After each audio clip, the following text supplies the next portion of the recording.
Hi, my name is Amy Wiles. I'm an English instructor with K-12, and I'm going to discuss and present on what students and families can expect to see in a classroom setting in K-12 high school. There are several ways to connect in the upper school. A lot of my students and a lot of my family feel like there's not a lot of communication, perhaps, in online school, and that is so far from the truth. There is so much communication. I communicate more with my students now that I'm an online teacher than I was ever able to as a classroom teacher, which sounds strange, but we speak with students regularly. We make phone calls. We send instant messages through Skype. We have study hall for 1 hour each day that students are able to log into if they need to, if they have questions. They don't have to log in, but we are there for an hour every day in a classroom that students can come to. These times vary to accommodate students around the world. So sometimes I have my study hall early at 8 o'clock in the morning. Sometimes I have my study hall late at 10 o'clock at night. So study halls are available every day, but then again, Skype is something that we use. It's a very popular mode of communication. Students, I find probably about 80% of my students are on Skype.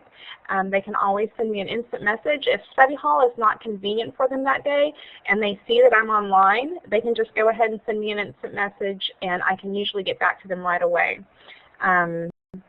Also, we can do Skype calls, and if they don't understand something that they're working on, we can do a Skype call, and I can screen share with them, and I can literally show them what I see on my screen and give them examples and illustrate to them that way. So if a student is a better visual learner than they are auditory, this is a very helpful way to help them.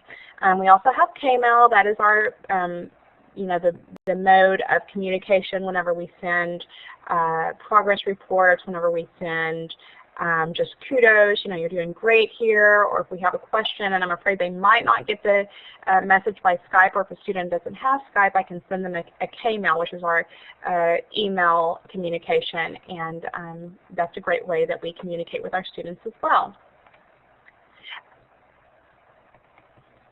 We also have high school clubs and field trips, just like any other school has. We have so many clubs. I'm actually a yearbook advisor, so I have a lot of students in yearbook. We organize and we distribute yearbooks every year, which is a lot of fun for students to see all of the other students around the world that are going through the same courses and the same experiences as them. We have just so many other clubs. We have a photography club, we have a cooking club, a creative writing club, a science club. I mean, there's just no end to the number of clubs that we have. It's great. And then we also have field trips. We have virtual field trips. So just as your students go to field trips in public school, our students don't get on an actual bus or a plane and go on a field trip. They go on a virtual field trip, and teachers arrange these based on what they feel students would be interested in, based on activities and events and sites and monuments in their own area.